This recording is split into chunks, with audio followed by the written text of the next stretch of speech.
This is Judge Joe Brown, and you're watching We All Be News TV, the News-free Dixie. News-free Dixie for the 21st century. All right. Well, We All Be is honored to have on once again the one and only, the Honorable Judge Joe Brown, who is truly beyond category and always timely with his insights of wisdom and understanding into the human psyche today and yesterday. How you doing today, sir? Or tonight, rather? Yes, sir. Doing fine, young man, except I got some bad news today. Yes, sir. News. GREgory passed. Great brother, 84 years old. We'll miss him.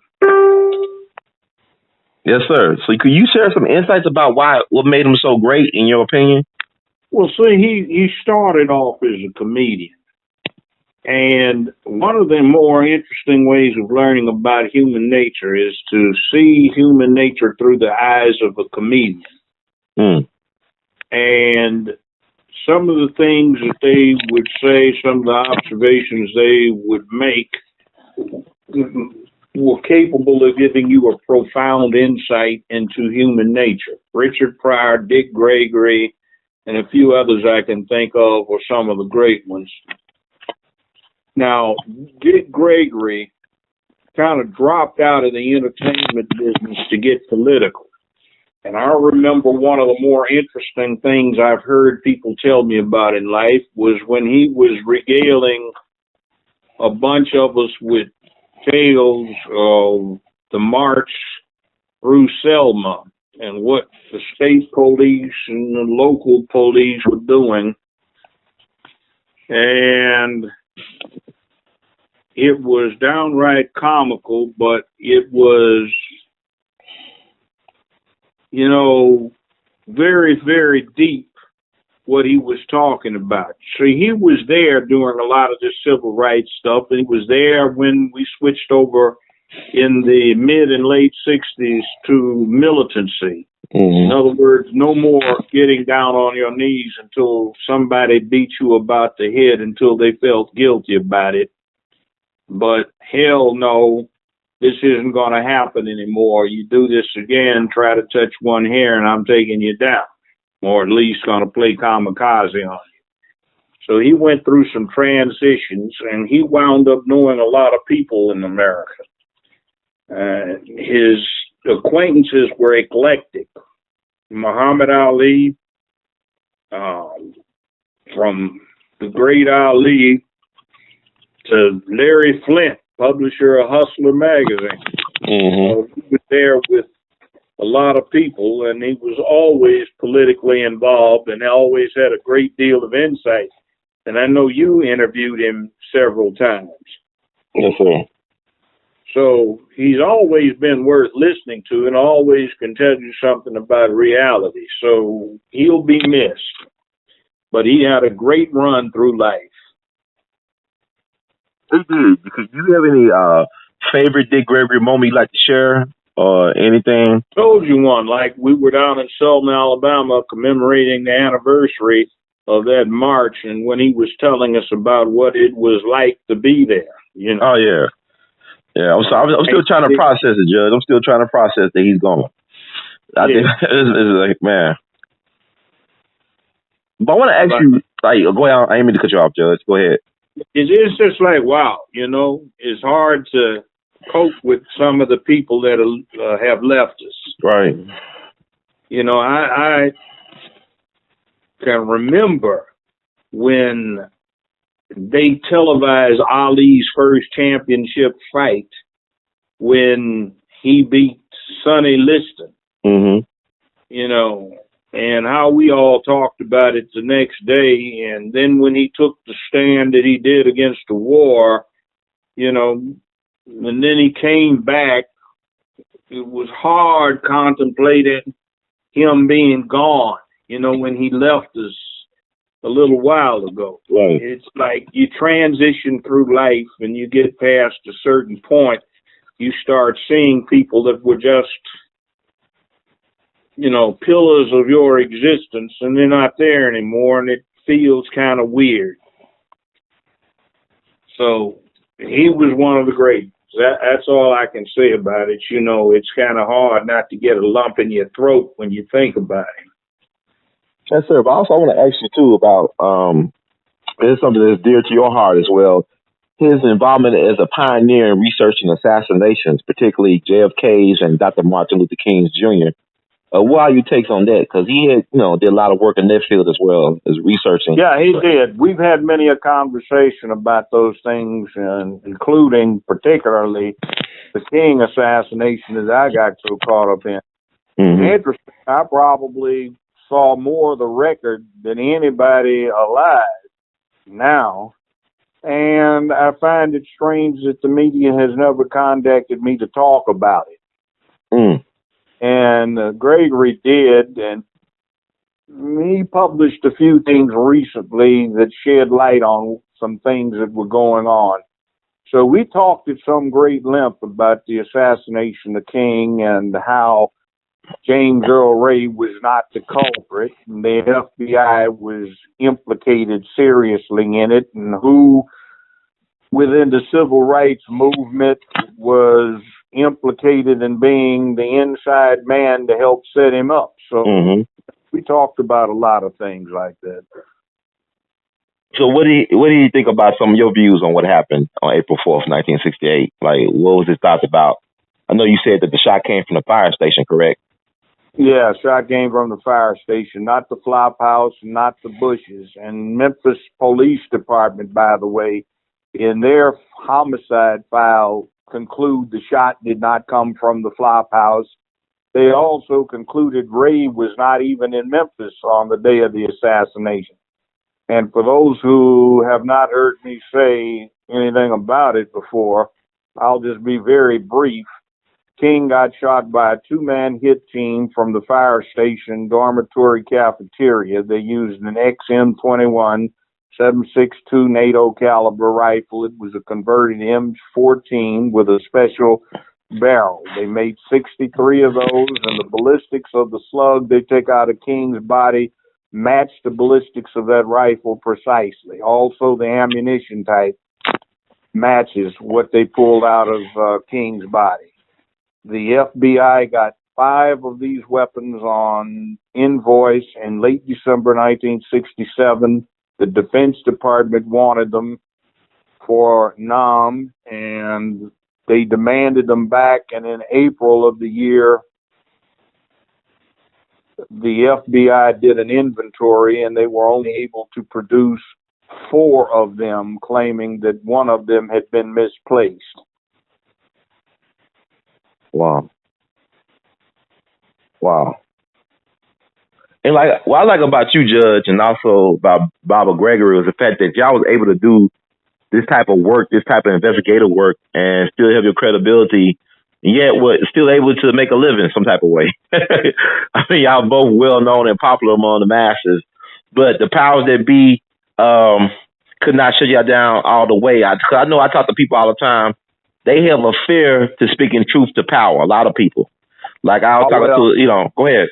Well, that's just flat out cowardice. By the way, there's a movie coming out that I want to commend people to see, and that's about Thurgood Marshall, Justice Thurgood Marshall. And you've got to understand that some of these brothers that you hear a lot about were not all good, uppity folk, in terms of being goody two-shoes, suit and tie wearing all the time. Right. For example, Jackie Robinson doesn't have the widespread fame for some of the stuff he did for civil rights. For instance, Rosa Parks gets the credit for starting a big movement for refusing to move to the back of a bus in the South. 20 years before she did that, Jackie Robinson refused to remove to the rear of a bus in Texas. Only he was in a U.S. Army first lieutenant uniform with a 45 auto loaded, strapped to his waist, and he pulled it, and he said, somebody's going to die besides me tonight. And they court-martialed him. So we don't get that picture of our icons being a badass. They're sports heroes, or this is the great civil rights lawyer, but without the knowledge of him getting down and kicking some ass and having a gleeful time going up to colored-only water fountains and drinking out of the damn things and defying somebody, not colored-only, white-only water fountains, and drinking with a cup because he said they were contaminated, and then defying somebody to do something to it. He was known for being able to wield a baseball bat very well, by the way, for something other than hitting a baseball. See, we don't get those parts. They like to give us the nice, pristine, clean things and push as leadership those who, to a nicety, were polite to white folk, you see. But we have to get into that. So check that movie out. It might be of interest. Yes, sir. And have you seen the movie Detroit by any chance? I have not. I think I'll see it. The only thing is when the Detroit thing went down, the L.A. thing had gone down, and I was there during the L.A. thing. I had graduated from high school, and I had been enrolled in college, and I was waiting for the summer to get over. And it broke out a few blocks from where my girlfriend lives. Wow. So I saw a lot of it up close and personal. Wow. And I can remember one damn time it kind of freaked the hell out of me. I was working as an assistant teacher in this Project Head Start Center. And they wanted us, when the riots got deep, and they had brought in the National Guard to distribute food. So I had a pass to drive around. So I wasn't driving much then because, you know, I was trying to save my money and stay out of trouble. So I'm driving this car that belongs to the old folk, and I get pulled over at a National Guard roadblock. They've got this Jeep with a 30 cal Browning on a pedestal, loaded, and they stopped me. I got my hands in the air, and they want me to get out of the car without lowering my hands. I get out of the car, I'm stopped there, and then I suddenly remember, oh, hell, I had borrowed the can to help my folks cut the grass, and there was a fresh can of gasoline in there and a bunch of bottles, pop bottles, I'd gotten out of their garage to take back for the deposit. That would really look like I was making Molotov cocktails. So I was going, oh, this is going to get really ragged up in here. I'm looking down the barrel of you know, a Browning machine gun. I can see the live belt of ammo. This dude's got his 45 out, jacked around in the chamber. And I managed to have had sense enough to have my pass in my shirt pocket. He gave me permission to get it out. They were going to search the car, and this lieutenant came along and said, oh, hell, the colonel signed those things just the other day. I was there when he did it.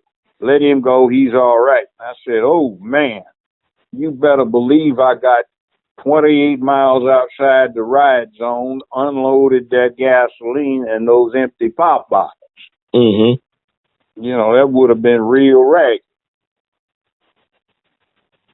Wow. So, you know, there are all kinds of little remembrances you can have for moments like that. I can remember, too, that brothers were standing in the streets out in front of certain stores and saying, no, this white guy or this Korean guy, this Jew guy, he treats us okay. Don't burn this place down, and people would move on. Another place they'd say, get that one, he's no good, he's disrespectful, etc. So it actually looked like slum clearance. They made a point of burning down all of these derelict buildings and ones that were eyesores that the owners wouldn't fix up. And the Mm-hmm. ones that had been, overcharging and jacking folk around, being disrespectful, they got burnt down and looted. And they ran LAPD out of there. They had to bring in the National Guard. LAPD for the next 2 years drove through there looking straight ahead, only when they got a call, and the crime rate basically dropped to zero. People got it out of their systems. But that's another thing.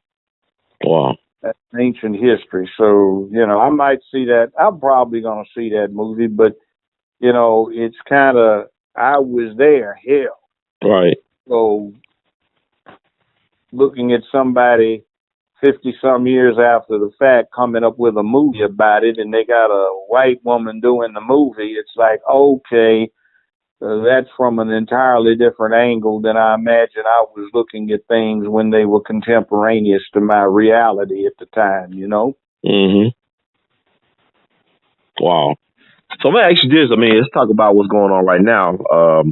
What happened last week actually was Charlottesville. Well, what's your take on that with the alt-right and all these other things, the fallout from that? Well, we needed to see that. See, 50 some years ago, a newspaperman or somebody that worked for news on one of the networks, he got through meeting his daily deadline, and he went to a bar and hung out, and there were some Teamsters there, there were some longshoremen, some mobsters were in the place. There's likely to have been a fist fight going on out in the back alley. And the guy, hung out with ordinary people. Well, this news media they've got now, they're kind of a fit, and they sip wine and nibble on cheese, and the crowd they deal with is totally out of touch with mainstream white America. Mm-hmm. They only know them from being part of flyover country. In other words, flyover country is what you see 35,000 feet down if you've got a window seat in a jet plane and you're going from L.A. to New York or Chicago, you see. Mm. And they had neglected to let the public know what was really going on out there. They wanted to convey this impression that everything was all right when it was not. Right. What you're seeing in Charlotte has been there for years. It never went away. It's just that the media decided that they'd rather cover the LGBTQ feminist thing and other stuff that was more interesting to them or that they could report on without being endangered, or simply read on the teleprompter as it passed across the two-way screen in front of the camera lens, and they could attend to their makeup and, their hairstyling without going out in the field and doing any actual reporting, or get it off of the the teletype machine, or get it off the net and have some 23-year-olds that just got out of college digest it for them. Mm. So we didn't get a chance to see what you're seeing now because it wasn't the in thing, and they hate Trump. But Trump is good for us because he's a catalyst that encourages what's below the surface to come out so we can see it. It causes, like my youngest son puts a spotlight to be put on what's out there. You can see it. They just weren't interested in covering it before, but it's nothing new. It's been going on. Cops beating up black folks, shooting and killing them has been going on. Mm-hmm. But it wasn't popular until it started becoming newsworthy, and the news outlets could get you to stay tuned so that their advertisers would sink valuable advertising dollars into commercial slots because they felt that people were tuning in and would have to sit through the commercials. So it was good for business. See, it's like right now you've got this scoundrel in the DA's office in Memphis, Shelby County, Tennessee, known as Amy Wyrick. Studies at Yale and Harvard Law School have shown that this is the most corrupt DA's office in the whole of the United States of America. And the DA, the elected DA Wyrick, has personally been lambasted in appellate opinions, personally lambasted more than any other DA's office in the United States has gotten collectively for all of its employees. They find it just corrupt and foul, and especially discriminatory against black people, as they also find the Shelby County Juvenile Court, which they just classify as a cesspool. They call it corrupt, racist, biased, and bigoted. And that place in the DA's office with less than what I call stellar judges is down there wrecking our community to keep us in check. See, a minority is controlling the overwhelming majority because they control the implements of power, that is, the judicial offices. See, everybody thinks in terms of the mayor, congressman, councilmen, and county commissioners, and they have no real power. The power is with the DA's office, the sheriff's department, and the criminal court judges, and nobody pays attention to them, and they let bozos who get money up front to put them on sample ballots direct everybody into being brokered to vote for these foul candidates who are no good to our community. Paul Skane, for example, a criminal court judge, an unadmitted lesbian who has campaigned heavily in the black community to get herself elected. She just did something that's disgracefully racist and biased, and what she did to Henry Brooks, denying her judicial diversion so she would have a felony permanently on her record and unable to vote for the rest of her life. Well, what wound up happening is the appellate courts were so disgusted by what Skane did, they said she never should have allowed herself to be on the case. They removed her completely from hearing the case, sent the whole thing back, and the outside DA's office, because they had to bring in one from outside of Shelby County, got together with the new defense counsel and said, you know, the woman's entitled to judicial diversion. And they went to my old division, Division 9, where Mark Ward was in there, and they granted her judicial diversion. And since she'd been over 2 years on probation, they just dismissed the charges against her. So that's what should have happened in the first place. And she now has no criminal record. But you see, this scoundrel, Paul Skane, was down there campaigning heavily in our community, trying to lie to us and say she was a friend. And she sneeringly said, I was present during the proceedings. She sneeringly said, I've kept up with you over the years. I'm sure your black constituents loved you, but all of this racist stuff that you did, trying to push for black people at the expense of white people, etc., was just intolerable. And what she relied upon had nothing to do with the record. She's in there talking about what she thought she saw on TV.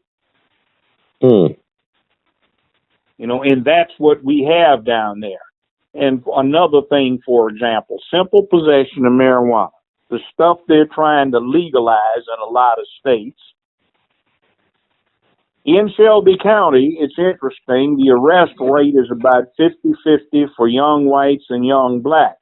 But interestingly enough, 95% of the people that are successfully prosecuted are African American. And the Justice Department says, with the complicity of the criminal court judges, the stiffest sentences for the simple possession of marijuana in the whole of the United States are being given out and imposed here in Shelby County. I've got a nearby neighbor. There aren't too many black families out where I am. So this one black kid lives next door to a white kid. They both went to Germantown High School. White kid's driving. They pick up another white kid. The black kid's in the back seat. They get busted. They find 3 roaches in the car. They take the 2 white kids to Germantown City Court. They wind up paying, families wind up paying the court costs, the cases are dismissed, and the kids get a lecture about don't jeopardize your college career. The one black guy, instead of being taken to Germantown City Court, he's taken all the way downtown to juvenile court a year and a half later. Several $1,000s later, they're still trying to ruin his college future. Mm-hmm. See, that's the way they do it. But we don't pay attention. We're too much into our entertainments. NFL, NBA, Major League Baseball, Atlanta Housewives, you name it, sitcoms, yuck, yuck, yuck, Empire, Queen, what's her name? Oh, Sugar. Queen Sugar. Yeah. That's what they're looking at instead of paying attention. And Queen Sugar is getting disgusting. You see that they have with that young boy playing with a naked Barbie doll up in the bathtub? Yes, sir. And the mother lectures the daddy about it's okay, and then they're out at a restaurant, and the boy's still playing with a Barbie doll, and the waiter says, "Excuse me, why don't you, son, play with, Transformers or something?" And then daddy jumps to the defense of him playing with a Barbie doll. Right. God, waiter saying, "Get you a Transformer or a G.I. Joe or something." What's wrong with you? You see, they push that nonsense, and, it's just trying to attack masculinity. So you keep the black man down, and through keeping the black man down, you keep the white man down too. And it's an evil thing. They are using us as running dogs and trial balloons to push a point. And then you get from there to us just being castigated. And these people that lived in flyover country said, we've had enough of this mess about the year and a half the Democrats spent wasting all of their political capital on who pees in what bathroom, Mm-hmm. They said, we're tired of it. They got Trump in. They picked a candidate, Hillary Clinton, that was roundly detested by too many people and only supported in a lukewarm fashion by too few, basically as an opposition against Trump, who had some very passionate followers who wanted to return to some old ways so they could put some stuff in place to keep themselves powerful, just like they are in Shelby County, where they're a minority, when they get to be a comparable minority in about 3 decades in the whole of the United States. But see, it's going to backfire on them, because when you start setting up a situation where you can have what they called in political science the tyranny of the majority, then what happens is beware doing that, because you may find yourself the new minority and you may be subject to the tyranny of the new collective majority. Right. See, the Tea Party took over California some years ago politically, and they put all of these rather nefarious things in place so they could keep control. But then late January 2013, the Census Bureau declared that California was 52% Latino. And now Hispanics run everything, and instead of Tea Party people being in the state legislative body like they thought in overwhelming numbers, what you've got is 2/3 of the state house is Democratic, 2/3 of the state Senate is Democratic, and basically they're Latino Democrats with their own agenda. See, and that's what's going to happen in the United States. And I don't know if I'll still be alive then, but my ghost will be laughing his head off. Wow. Be careful what you do. What is it? What goes around comes around. Yes, sir. Yes, sir. Well, speaking of that, I want to ask you, because what's going on right now in Memphis with terms with the Confederate monuments, Nathan Bedford Forrest and Jefferson Davis. Recently today on Saturday, there was a protest. People got arrested, got roughed up by the MPD. 20 patrol cars or more was out there with the protesters. They want to take the statue down. the Take Them Down 911 movement. Your thoughts about that? I mean, it's like a lot of young people out there, diverse crowd. Need to be dynamited. They don't just need to take them down. They need to dynamite. So you saying they need to just blow it up? Look, people don't know this, but Adolf Hitler actually modeled a lot of what the Nazis did on the American model of Jim Crow. It's in Mein Kampf. He actually talks about it. And these are those clowns that were together at the forefront of white racism and Reconstruction. They've got a monument they've moved in New Orleans that they're going to take completely down in New Orleans from 1879 something or 6 something, where some white racists sat there and attacked and killed many people in an interracial integrated government operating New Orleans. They went and had a riot and killed a bunch of them. So guess what? The racists put up a monument commemorating that. They used to have a plaque on it that said, "We fought here and returned white supremacy to the forefront." That was on the plaque. But now they're going to take the whole thing down. That's like in Germany, you have a statue of Adolf Hitler up, or Goebbels, or Himmler, or Goering. You don't do that.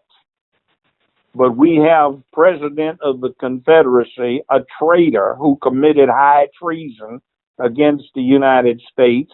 We have Nathan Bedford Forrest, a hillbilly, who was a violent person and actually went to trial for killing white people on charges of murder, of which he was ultimately acquitted, who with his partner, Maples, whose great-grandson, Ray Maples, used to be head of the Patrolmen's Association for Memphis.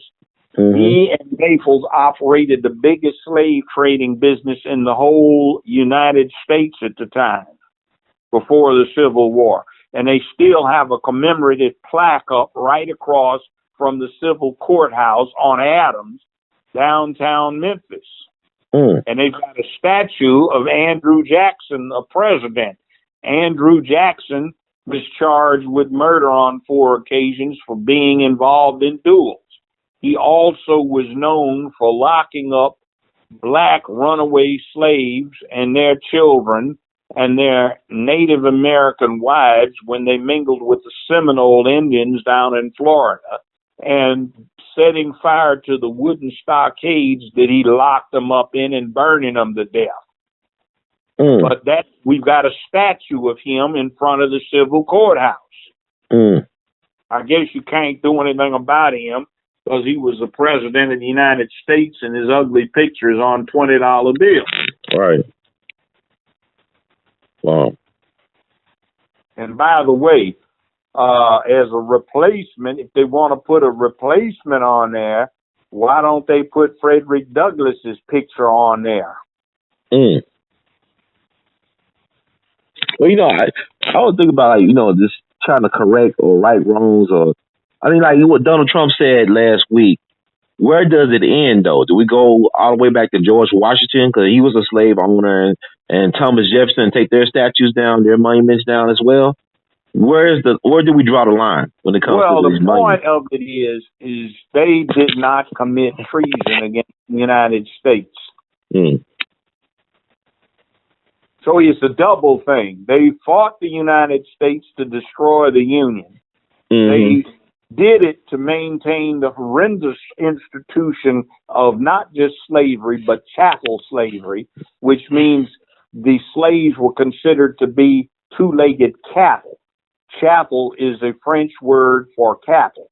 See, elsewhere in the world, they had long histories of slavery, but they were still people. In America, they so dehumanized them that they weren't people anymore. They were considered domestic animals, cattle. Wow. And by the way, most of the civil rights advances that occurred in the first half of the 20th century came under the SPCA laws, meaning Society for the Prevention of Cruelty to Animal laws. The theories that Thurgood Marshall used in many cases was that if you couldn't do it to a dog, you could not do it to a Negro. Wow. And see, we want to act like, oh, everything was all right. You know, there's no problem anymore. The hell you say, thank goodness you've got Trump instead of that witch Hillary Clinton that would have just let the media go on about their la-di-da happy. Well, we got what we wanted, and everything would have been glossed over again. Now you see what you need to see. Like what it's all about is there is this fair-sized lake, and it's a winter, and there's a frozen sheet of ice over this lake, and there's a frosting of snow over it, and there's snow on the hills and on the trees, and people are out there cheerfully skating around on the ice. And then Trump comes along like a red-hot block iron and burns a hole in it, and you can smell the foul pollution waft up through the hole because that lake is polluted. Yes, sir. You would not have found out about it until the ice melted at the end of winter. But now you could smell the foulness just under the surface. It's been there for a long time. And it's good for us that we see it. Yes, sir. What about the dismissal of Steve Bannon from the White House? Well, I told you some time ago, I said, what I think is happening with Trump is he is appointing those people that he thinks the Republican Party and the right wing want. He's going to get rid of them or marginalize them and push them into a corner, and he's going to take the power in his own hands. You see, if you go back 35 years, 37 years to when Ronald Reagan got elected, Reagan was not a strong president. He was a figurehead, and other people behind the scenes ran stuff. He was an actor who was playing a scripted role. 35, 37 years ago, somebody was 5 years old. Now they're 42, and they're in the midst of their careers in the news media. They haven't seen a strong president. The only strong president we might have had would have been Bill Clinton, but he got so marginalized because he couldn't keep it in his pants. And the news media has sissified, and it is tabloid journalism based on the model of inquiring minds need to know. And what is front page for them used to be back page of the fourth section, once or twice a week, the salacious gossip columns. I hear from sources that I have that we hear that Marilyn Monroe sang for JFK on his birthday in the basement of the White House. Well, my sources tell me she stripped stark naked in front of the press corps, set him in a chair, pulled his pants down to his knees or his ankles, gave him a head job, and swallowed. Wow. You didn't hear any of that from the press corps because they were men. They've got all these sissies now who operate on the basis of a gossip column, and they want to know who's screwing who as long as it's heterosexual screwing. If it's gay stuff or lesbian stuff, they won't touch it because they're telling on themselves. Right. They've got a right to be what they want to be. But, you know, you go to the movies now and they've got to slip that gay stuff in and everything. So they run the media. They're trying to condition the public to not just make them acceptable, but to make them the norm. That's their power under the First Amendment. If they can get that power, okay, but the rest of us, First Amendment says freedom of speech and exchange of ideas.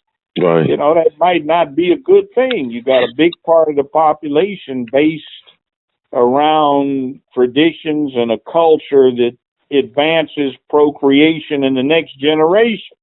Mm-hmm.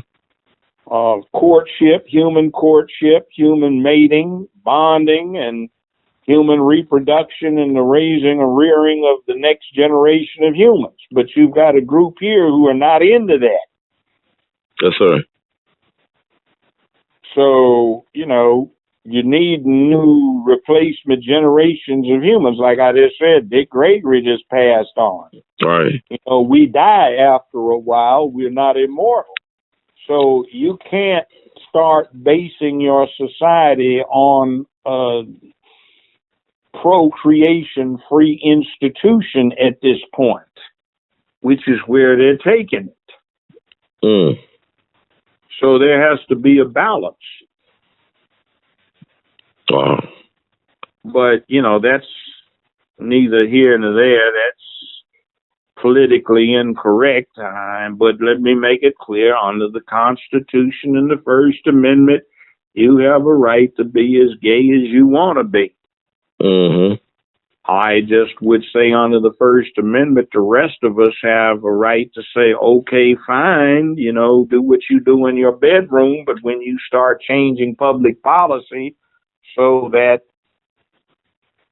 straight folk get suppressed, that's a little bad. Mm. And I'm waiting for a case where somebody says, I'm gay, my lover's gay, but he's also my brother. We want to get married. And somebody says, no, that's incest. And somebody says, well, when the reason for the law ceases to apply, so must application of the law. We can't procreate, so why can't siblings get married if they're gay or lesbian? And then you say, okay to that, because that sustains the logic.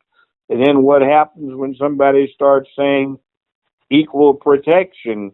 We happen to be straight, but I love my sister, and the sister says, I love my brother. Why can't we get married? Oh, well, that causes freaks. Inbreeding, that's bad.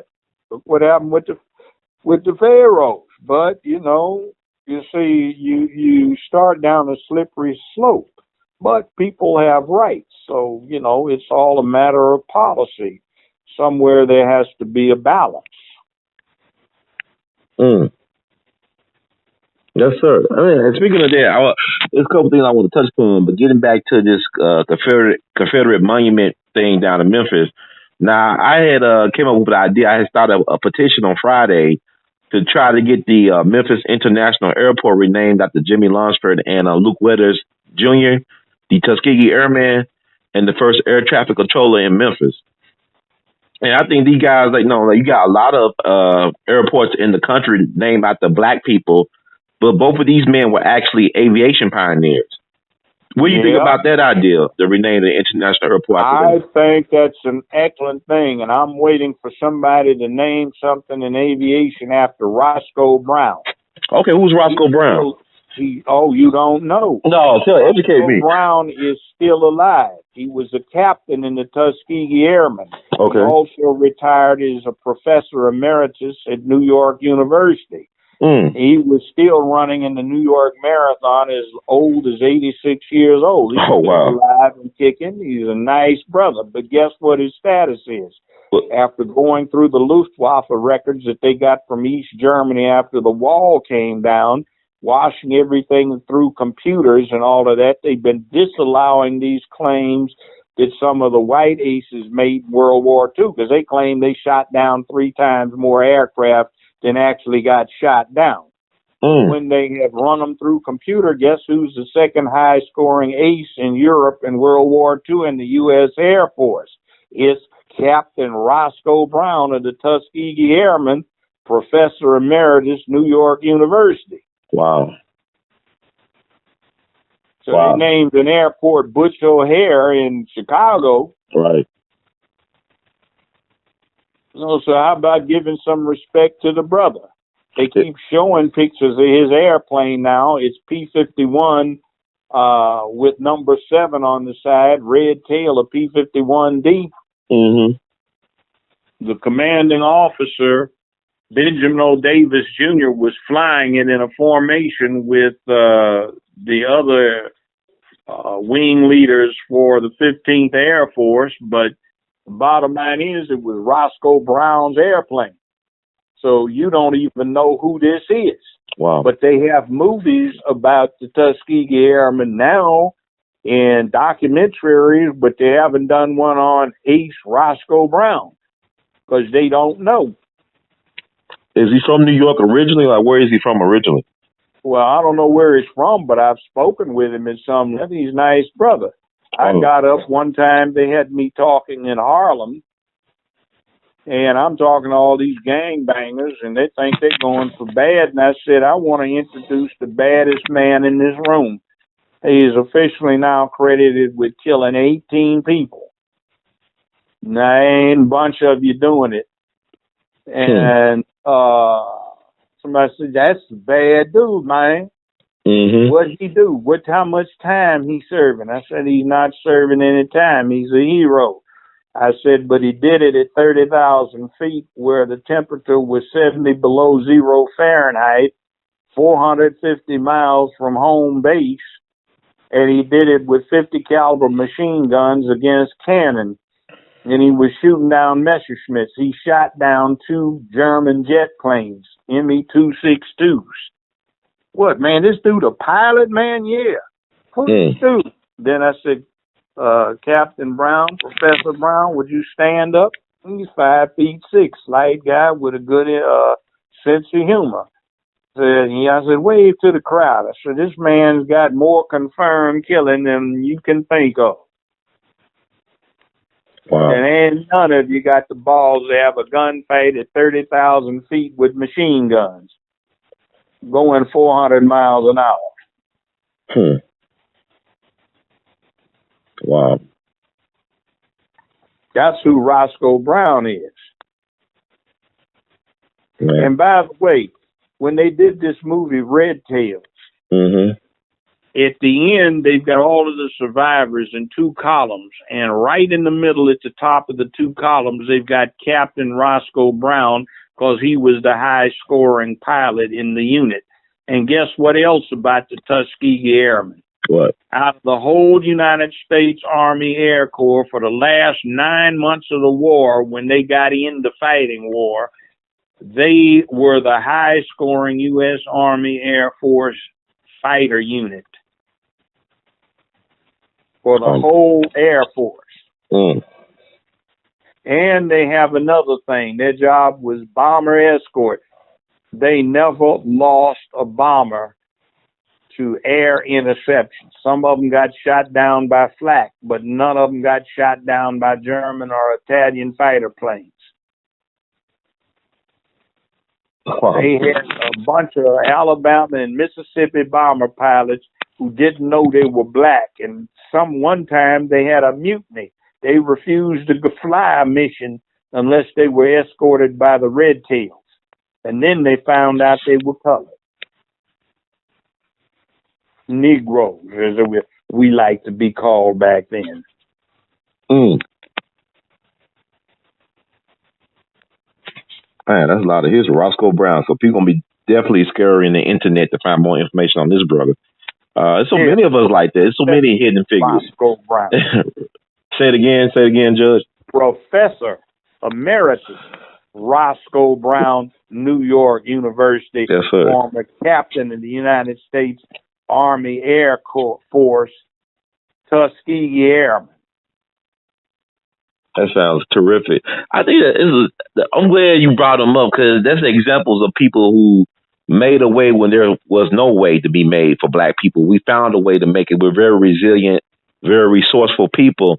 And I just like looking at what's going on right now with the protesting.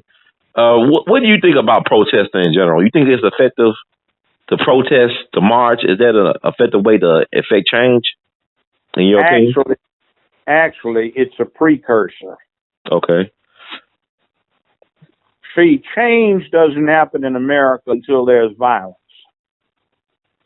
Protest sets a state. I'm not trying to ruffle anybody's feathers. It's Right. just historical fact. Mm-hmm. You get protests, you get people ready to do more, because what happens is the protests provoke violence as a counter tactic, and the violence legitimates counter violence, and that violence escalates, and at some point somebody says, oh, hey, wait a minute, this is getting serious, we need to do something about it.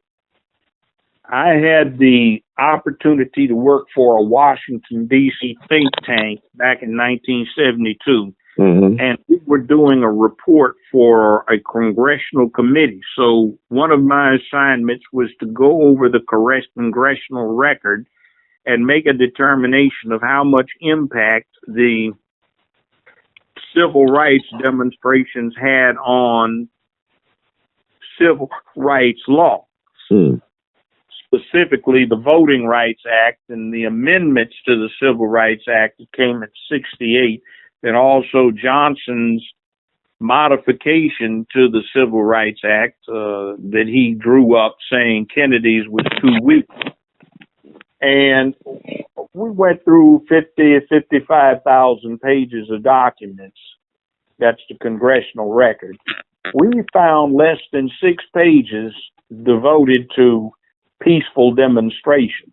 The rest of them had to do with riots and uprisings and people getting shot, not just protesters getting shot, but the other way around. And they said, this has got to stop. We need to do something about it because it's causing too much chaos and breach of the public peace and too much property damage. That was what was relied upon to strengthen the Civil Rights Act in 1968 along with the Voting Rights Act, not peaceful demonstrations. Yeah, it go back to what Stokely Carmichael, Kwame Ture was saying about the more violent, no, I'm paraphrasing, like the more violent they got in the streets, the more things got done in terms of getting money and things passed. I agree with you. I mean, I think that's what people are avoiding right now, that this is going to have to, that Charlottesville is just a taste of what's really going to become the norm in a little bit in terms of the violence. And then see, this thing about the police not getting involved. They aren't pushing it too much, but the police said, hell, these right-wing demonstrators had heavier armament and more arms than we had. Wow. That's a lesson to us. See, all our leadership running around talking this nonsense about gun control. White right-wing Nazis and Klansmen and crazies have been buying up a lot of guns and ammunition over the last few decades. They are armed to the teeth. Like law enforcement said there in Charlottesville, Virginia, a college town. They were better armed and had more armaments than the law enforcement authorities did. Wow. Go buy a gun if you're eligible to do it. Buy yourself at least a military caliber handgun. That's a 38 9mm 45 40 Smith & Wesson 10mm 357 Magnum or something, and learn how to shoot the damn thing. Buy yourself at least 1,000 rounds of ammunition that you've got put away that you don't touch. 2 500-round cases. Buy yourself a 12-gauge shotgun. A Mossberg 500 or 590 will do fine with an 18-inch barrel. Learn how to use it. Get yourself 50 rounds of double-aught buckshot, reduced recoil. Get yourself some kind of M4 clone or carbine. They are not assault rifles. An assault rifle is a machine gun. The news media misrepresents this terribly. An assault rifle is capable of full automatic fire. You can't buy those unless you go through a whole lot of changes. They're not illegal, but you got to pay a $200 federal tax, and you can't sell any that were made after 1968 or 86, excuse me. Okay. So they're very costly. Wow. Carbine is a carbine. You got to pull the trigger every time you shoot it. The M4 carbine was patented as to its design. Guess how long ago? What, 100 years ago? No. It was patented in 1952. Oh, okay. So that makes it 65 years ago. Mm. The U.S. Army has had it for 55 years. So if you look at cowboy westerns and they're using lever action Winchesters, and the Western is made, a John Wayne Western, in 1956, 1952, 1948, you can see them on the Turner Movie Channel. Those weapons are not as old in design as an M4 carbine. And by the way, AR doesn't stand for assault rifle. It stands for Armalite. Mm. A guy named Eugene Stoner designed the thing. He worked for the Armalite division of Fairchild Aviation. They wound up selling everything to Colt. General Curtis Lee May of the United States Air Force directed the Air Force buy them to arm the SAC guards in 1962. The U.S. Army started using some of them in Vietnam for its advisors. And then they decided to adopt it as the main weapon in 1965 and 67, excuse me. Mm-hmm. So, wow. Guess what? What? 50 years in service is a first-line weapon. That ain't nothing new. So, most of these people talking about, oh, these assault weapons. Hell, they've been the same since before the fools were born. And guess what?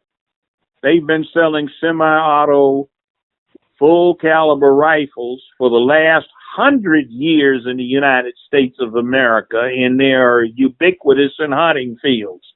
And the bottom line is an AR-15 is not going to do any damn thing that an old-time 740 Remington Game Master won't do.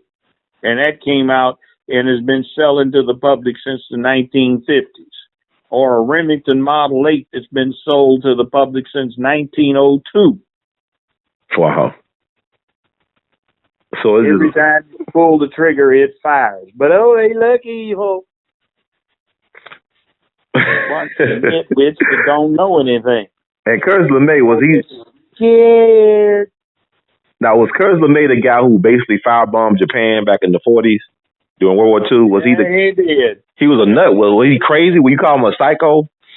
'Cause he did some extreme stuff. He's a little violent. Yeah. And by the way, the atomic bombs didn't kill as many people per use as some of the firebomb raids did. Wow. There was one firebomb raid on Tokyo that killed more than 240,000 Japanese in one night. How many? Can you say that? Wow. It killed more than 200,000 people each raid. Jesus. They only got 85,000 in Nagasaki. And so people expect to win against these type of people. I mean, this guy's like, he had no soul. Yeah, that's about it. Or, interestingly enough, if you take translations of bin Laden's stuff about so-called terrorism, the actual concept comes from the United States. United States Army Air Force Lieutenant General Tui Spotts came up with the term of terrorizing the enemy population. He said that the German soldier in the Wehrmacht or the Waffen-SS is a dangerous, brave man. You can't intimidate him. So what you do is you terrorize his women, children, and old folks back home by indiscriminately bombing them in a round-the-clock, 24-hour bombing campaign using the RAF to night bomb and the USAAF to bomb during the day. The USAAF used B-17s and B-24s, and they didn't carry a very big bomb load compared to the British Lancasters. But what they did is they were good bait to draw the Luftwaffe up so the P-51s and P-47s could shoot them down. Wow. That way they didn't have any fighter aircraft to give air superiority on the Eastern Front, so the Soviet land armies could chew them up, chew up the Nazis. That's something. Let me ask you this, like, with Trump surrounding himself with all these generals, are we heading for like a Dr. Strangelove situation? No. In real life? No. Okay. See, I had a Soviet professor when I was at UCLA. I was her teaching assistant. The class was the Soviet sphere of influence in world politics. She was an interesting old lady. She had been deputy chief commissar at the Stalingrad siege under Khrushchev, and she was a hero of the Soviet Union, the highest ranking woman in the Soviet Politburo, and she had been the highest ranking woman in the NKVD, that was the predecessor of the KGB. And she only had two superiors, Comrade Stalin and Comrade Beria, head of the secret police. Wow. And what she explained to me at some length was that a lot of this nonsense about the Russians killing the Americans was just nonsense to take the general population's minds off of what else was going on. He said the Soviet Union and the United States of America have similar populations with similar circumstances, and their systems will gravitate toward each other. Now, I know they claim Ronald Reagan's military buildup bankrupted the Soviets and forced them into glasnost and perestroika. However, in 1967, 68, she gave me a paper, a translation of a 1919 paper by Lenin. And in that, Lenin said the Soviet Union would become a democracy in the last decade of the 20th century, and there were no significant number of Russians with a living memory of their enslavement under the Tsars. And it would be glasnost and perestroika, which is exactly what terms Gorbachev used when they started tearing down that wall in East Germany in 1990, glasnost and perestroika. And they had a plan, they stuck to their plan, and we had the arrogant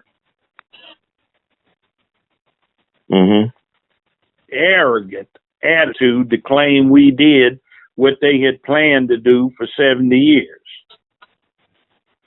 Wow. See, but a lot of this nonsense you're getting is hype. Now, I don't like Trump, but he has yet to do anything that is subject to impeachment. Now, they can pass a censure. It has no legal effect. Just say, we don't like what you're doing. They can do that. Right. But who is going to say that a majority House of Representatives is going to have a 2/3 majority to vote articles of impeachment, and nobody's going to say that 2/3 of a Republican majority U.S. Senate is going to convict him of those articles. It ain't going to happen. Wow. Get over it. You don't like what he's doing. It's not an impeachable offense to do stuff that's unwise, stupid, or unlikable. Yes, sir. News types, outlets are just hyping it up, and people don't read the Constitution. He's got to commit high crimes or misdemeanors in office. And all this stuff about what he's done with the Russians, the Constitution gives the President of the United States chief diplomatic powers for the government. He can talk to them. Presidents have sent good friends over with no official status to negotiate with enemies and foreign powers. They sent their relatives and in-laws over to do that. It's nothing new. Yes, sir. They want to talk about Hillary got the popular vote. A lot of presidents in the U.S. didn't get the popular vote. George Herbert Walker Bush barely got it, but George Walker Bush didn't get the popular vote. Al Gore did, but who was president for 8 years? Right. Abraham Lincoln didn't get the popular vote. He got a plurality. It's always a pleasure to talk to you, Judge, about these matters, because people, they're forced with these, subject matters to do their own research. And it's so enlightening to hear people when they get feedback from these interviews we do, how you really open them up to learning how to research and think for themselves. And speaking of political football, I have to talk to you. I know we touched on Colin Kaepernick, but now it's like the NYPD, some of the black police officers are in solidarity with Kaepernick, as well as retired police officer Frank Serpico, the famous Frank Serpico from the 70s. Yeah. Hey, what are your thoughts about that, about them getting behind Kaepernick? That young brother is down. Mm-hmm. He got down and did something courageous when he got down on one knee. And you know how have you ever been someplace where they sing "We shall overcome"? Yes, a lot of places. What happens when they get to the second and then third stanza that nobody knows? Everybody gets to stumbling and fumbling, and they may have it printed out. Right. Read the Star-Spangled Banner and get to the third stanza. It's got a lot of nasty stuff to say about slaves. Mm-hmm. Yep. And that's our national anthem. And it's an insult to every black person in the United States of America that national anthem is what it is. Right. And that's the first they always leave out, right? They leave that out when they sing it naturally, right? Yeah, it talks about doing some nasty, foul stuff to the slaves who were against slavery, who wanted to rise in rebellion, right, with English support in the War of 1812. Mm-hmm. And also, what's your thoughts about it's going viral now? People have been putting people inboxes this like 7-minute video about doing a blackout on the NFL, try to get black people and allies to stop watching football for a whole season. Yeah. What's your thoughts about that? Watch that nonsense for anyway. Look. Let me give you my 5 principles of imposition on the people. Mm-hmm. 1, give them bread and circuses. Quote from Julius Caesar. Feed them and entertain them. As fat as we are getting as a population and as over-entertained as we are, what happens is we don't pay attention to what's going on. And the NFL is one of the main distractions that black men and white ones have. And we certainly need to boycott them. They want to talk about it's downing the ratings because some people don't like what Kaepernick said about the Star-Spangled Banner and got down on one knee in protest because it's so racist when you get to the third stanza. Mm-hmm. Well, let's boycott them and see how it works out on reverse. We don't have to watch that. Right. And then the next thing, by the way, Machiavelli said this one. If you give somebody the chance of becoming part of the oppressing class, no matter how unlikely it is that he will become part of that class, he is likely to vigorously support his own oppression on the off chance that he can become an oppressor. Wow. And your typical rank and file oppression has a fantasy that he's 68 years old, but he's going to win the lottery week after next. Oh, damn, I forgot to get my lottery ticket. It's $1 billion tonight. But anyway, too late now. But he thinks he's going to win the lottery, so he supports his own oppression. He's got 4 teeth missing in the front of his mouth. He's crippled. He hadn't been able to afford to go to see a doctor. And he's against single payer alternatives to group and individual medical insurance because he says it's craping socialism. Right. And then the next thing, we get to this point. Joseph Goebbels, Nazi propaganda minister, said, you tell a lie one time, it's a lie. You tell it 1,000 times, it's the truth. You tell a lie long enough and loud enough, you can get anybody to believe it. And the news media repeats mistruth after mistruth over and over again, and we've got all kinds of things that we accept as reality when they're not. Now, Joe Brown has a principle in here. It says the news media is no longer about providing accurate news. It, too, has become an entertainment outlet. Yeah. And what are we entertainment for? To distract the people so they can be oppressed. And then you've got Abraham Lincoln, who comes up with the saving grace. He says you can fool most of the people most of the time, some of the people all of the time, but you can't fool all of the people all of the time. Our problem today is that the category of most is getting larger, and most of the time in particular is becoming an extremely elongated period of time. So feed them and entertain them, give them a false hope of becoming part of the oppressed class, tell lies to them in the right way and long enough and they believe and accept those lies, have a news media that's in the business of entertainment, not truth finding, and you got a real live mess. So we need to boycott the NFL, and that will help us out because we will pay more attention to what's going on around and about us. Yeah, I don't plan on watching it. I already gonna do that before, man. I don't know, man. It's something about they break your spirit. Like they just like breaking these black men bodies and their minds. You can't remember you played football by the time you're 50 years old. You can't even walk. Well, I played football when I was in high school and college. It built character. You know, there's something about slamming around knowing that there's a chance that you can get killed doing it. You know, every time you get in a play, you read where somebody's gotten their neck broke, paralyzed, or killed, or fatal concussion. So it's like putting yourself in harm's way. Putting yourself in harm's way is a rite of passage. You know, football players tend to be calmer than other folk because they've actually done it.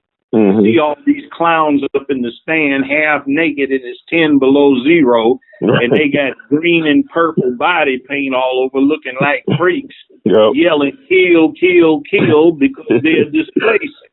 Fat little pumpkins that could never set foot on a football field, wouldn't have the nerve, the guts, or the strength, or the coordination, but they're up there trying to get the latest and closest thing they can to a gladiatorial bloodletting contest or, you know, their bloodlust.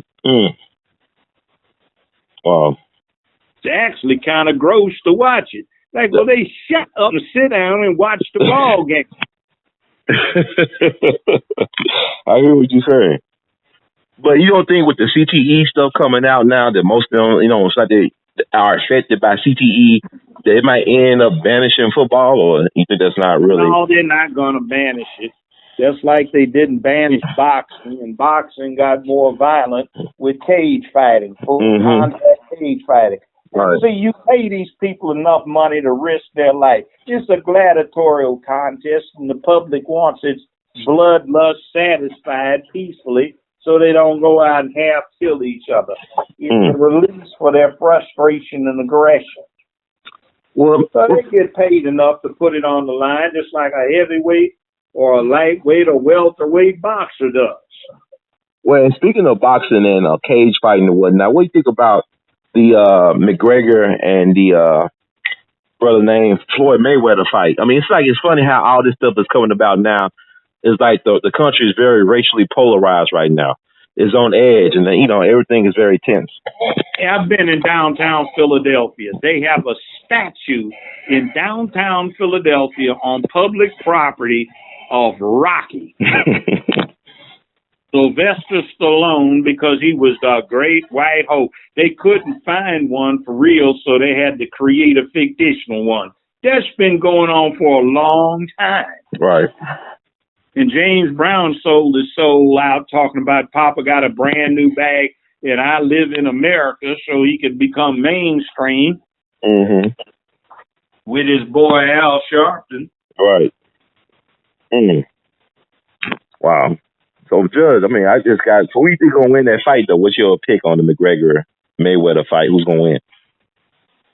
If it goes to a decision, who do you think will have the high probability? Mayweather? Great White Hope, Doc. Oh, yeah, so they'll side and say, Mayweather is a tactician. He is a scientist when it comes to the boxing thing. So they'll give it to the newcomer McGregor, huh? Hey, look, if it goes the way I think it's going, Mayweather's going to win. I'll tell you a story. Okay. I know both of these brothers. Talked to them at some length. Sugar Ray Leonard and Hitman Hearn. Oh, yeah, they're going to war. Well, let me tell you what they said. I sat next to Hitman Hearn's Pistons playoff game. I did the tip-off for the game. They gave me a lot of play in Detroit 2 years running during the championship. Couldn't get any in L.A., but the guy in Detroit, I'm sitting next to him. So he's telling me, and my homeboy, Cliff Stewart. Cliff had been Muhammad Ali's personal bodyguard for years. So we both knew some of the players in this game. So Hitman Hearns was saying they stole the decision from him. So we just happened to run into Sugar Ray Leonard, and he was at a party we were at. It was a get-together for UCLA alumni. And we were talking. And I said, man, I sit next to Hitman Hearns, man. I sit next to Hearns. He said, what did he say? I said, he said he got robbed, man. That he should have got the decision. You know what Sugar Ray had the integrity to say? What he say? He said, I agree. He flipped me. Well, who was champion at the time? Who was the champ? Hearns was the one Sugar Ray was fighting up out of his class. He said, I didn't win that fight. I was surprised when they gave me the decision. Well, why didn't he give it back then? Why didn't he say, I can't take it? You don't do that. I hear you. Wow. He said, man was hurting me. He was hitting me so hard. Wow. He said, and I want you to tell him next time you see him. Wow, that's something. Wow. So I did. The way he say. All kinds of crazy stuff goes on. You think that was both great fighters? One was just fighting up above his weight class. Well, you think there's kind of like some type of fix, like a mob fix or something for points? No, okay, we'll just... no. It's like this. One time, I judged Miss America, Washington, D.C. And the judges kept wanting to pick, D.C. is Chocolate City, right? Right. They kept wanting to pick somebody. The white judges kept wanting to pick somebody that they thought looked African, whatever that may be. But what they were calling African would not exactly match black folks' standards of beauty here in America. Okay. So the organizers had to go lecture them and say, Judge, can you help us out? He said, look, these girls are going to be campaigning for this contest in front of the whole United States of America. Quit trying to interject your personal little prejudice as to what you think an African ought to look like, and just get a beautiful woman. So who wound up getting picked was a very interesting person. I wound up talking to her as a coach later after the contest. She wound up being runner-up Miss America. But she was beautiful. She wound up being a lawyer and a physician. One of these super women. And they weren't going to pick her because they didn't think she looked African enough. So, see, standards of beauty are interesting. Beauty is in the eye of the beholder. Right. But all women are not physically beautiful, just like all men are not athletic. Right. You know, and there are other things that speak to your worth, like character, intelligence, and so forth. So if you're not a beautiful woman, be a nice woman. If you're not an athlete, be smart.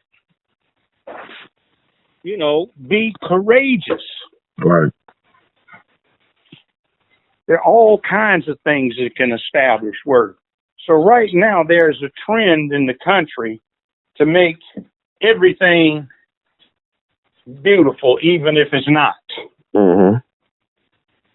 So that actually self-defeats the whole purpose, I think. It's like there are other standards of evaluating people based on physical beauty, but you try to make all women beautiful when they're not. Like all men certainly aren't handsome.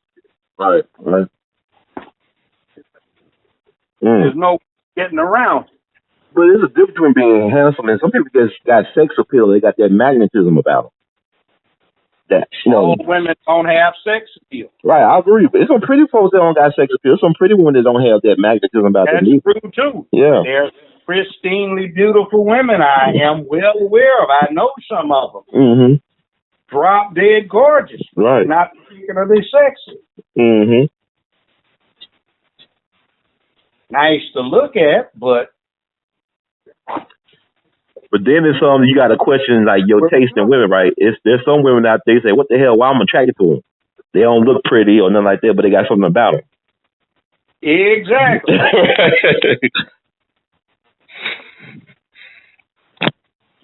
So human nature is very tricky, huh, Judge? Exactly. I mean, and it's like this. I had a Nigerian roommate in college. We talked about beauty then. He says, "Man, you have to understand, Joe." He said, they have this idea of everything from Africa are beautiful. He said, you know, you take the tribesman man. He said, it's not going to say that woman is beautiful, but this one over here is. Some of these women, they don't look so good. 'Cause they want them to be beautiful, but they're not. So, I mean, you know, see, it's really crazy now. I do something GREgory will do. Being a comedian about it is, see, a lot of this goes on. Hey, man, what's wrong, man? I ain't had none, man, in a long time. Oh, man, what's wrong, man? Man, it's been dry, man. I need me some, man. Look here, man. Let me school you on something. You know, over on such and such street, man, you know where that cut is? Yeah, I know where it is. Man, you just go walk over there this afternoon by 3, 4 o'clock. There's going to be this old fat-looking chick, man. She got 2 teeth missing out the front of her mouth.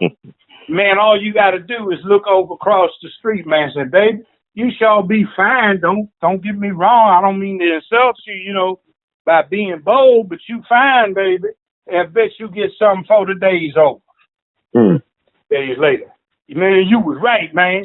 I went down there and I told her, hey, man, you know, like, baby, you sure be fine. Man, I knocked that out for the next half hour, man. I was riding up in there. Yeah, man, I told you, you get you some, but man, that woman smell, man. She sure is ugly, though. That needed me some. I heard that. Run into that woman. Yeah, men, I know them men like what they see. Be like this here. I always got men's whenever I want one. All they trying to knock it out. And they're fool enough to not understand that they are a quick piece because they're too hard up to go without it, and they can't get it from anybody else. Right. Wow. You know, these are realities. Or like one sister I know, she's a pretty good looking woman. She just been years ago. She said, Joe, see that brother over there? I said, yeah, him? I said, you know what? If I look like that brother, I do all my homework when they told me to do it. I do it twice, get good grades, and make lots of money. Because as ugly as he is, that's the only way he's going to get himself something. Wow. Wow. I want to thank you. Go ahead, son. What's that? Yeah, go ahead. I'm sorry, I didn't mean to interrupt. Yeah, but, man, these are realities, see, but we don't want to hurt anybody's feelings these days. Everybody got to get a trophy. Some of them need to get that trophy and say, you want an ugly sucker, but, you know, we all got to say they fine. They're okay. Right. Wow. Well, Judge, I want to thank you once again for always taking the time to talk to me about these issues that a lot of people want to know more about because they're very curious about the way you think about the world. And like you said, we're losing so many people right now, but it's always a blessing to have somebody like you who's a true treasure to humanity to offer your guidance and wisdom and insight to some of the issues of the day and also your own personal point of view on things that a lot of people might not be thinking about right now because they're distracted by breads and circuses. I ain't special, man. I had choices, man, and I just made the right ones. And the one thing I do have going for me is, you know, I know and have known for a long time everybody's gonna die. Right. But the crucial thing is how you go about dying. So you might as well be prepared to die for something righteous, which means you have courage so that you can at least be remembered for doing something worthwhile or being a bad sucker when you go out. Right. Take somebody to Valhalla with you. I like that. I don't buy all this, I want to see Jesus. I don't care. I want to be, you know, if I got to go, you know, right. Let me go righteously, you know. That way it'd probably be quick instead of dying of cancer or something, peeing all over yourself, crapping all over yourself and can't move for weeks. Yeah, that's a fear for a lot of people, yeah. Because, you know, you said that I was thinking about King. Had King lived, he probably would have been paralyzed to be able to speak. So it probably was better for him to go out like that. You look at George Wallace. If George Wallace got killed when he got shot, he would have been like building his name after him everywhere. Airports and everything. The autopsy and pictures of the body, he wouldn't have been paralyzed. He just wouldn't have been able to talk too well. Well, that would have been he was such a gifted communicator, so that would have been a hindrance for him, right? That would probably been frustrating for him. It would have been. He wouldn't have been able to see. The bullet hit him just below the right cheek, took out some of his right molars, wrecked his tongue, came out between the lower jaws, left the body entirely. It hit the clavicle, and that's some pretty tough skin up there. And although it sounds strange, it happens often. Bullet hits the clavicle. It ricochets around under the skin, clips the carotid artery. It goes over his right shoulder, down across his right back, going down to the left, and it lodges between his left scapula and his back skin. The toughest, thickest skin on a human's body is across his shoulders and back. That's because you're a mammal. You see young mammals getting picked up by their mothers when they grab them right behind the shoulders and they pick them up in their mouths and carry them. That's why the skin's so heavy back there. So it quite often happened. But see, the bullet did not penetrate the thorax. It clipped his carotid artery, but it wrecked his tongue and knocked a whole bunch of teeth out, molars and stuff. Wow. Screwed up his sinuses. So they was going to silence him one way or the other. Even if he survived, he would not been able to be that effective communicator. Yeah, well, see, that's why I got led on to the conclusion it's something other than what they said happened. See, all you got to do is take a solid torso shot with an expanding bullet from a .30 caliber centerfire rifle. And the person could be standing next to the emergency room, and that's a non-survivable hit. Don't care how quickly you got to him. There's nothing you can do to save him. Right. But they tried to take a headshot and almost missed. The reason they did is because the weapon they used had a psionic suppressor on it, which was designed to slow the bullet down a lot and not silence it, but diffuse its sound signature so it sounds like the weapon was shot from somewhere other than where it was shot from. Right. And that slows the bullet down. Now, energy equals mass times velocity squared. So you get a 162 grain bullet, which is what they shot him with.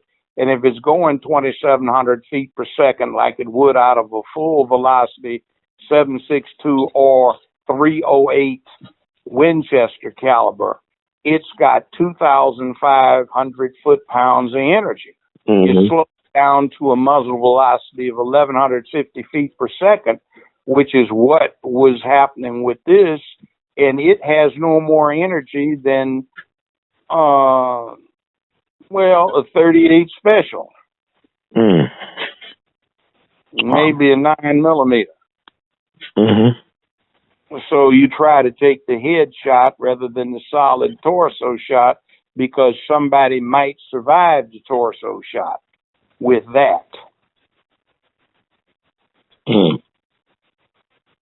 Wow. Judge, thank you once again. We'll be talking again very soon. For all you have done and will continue to do for us.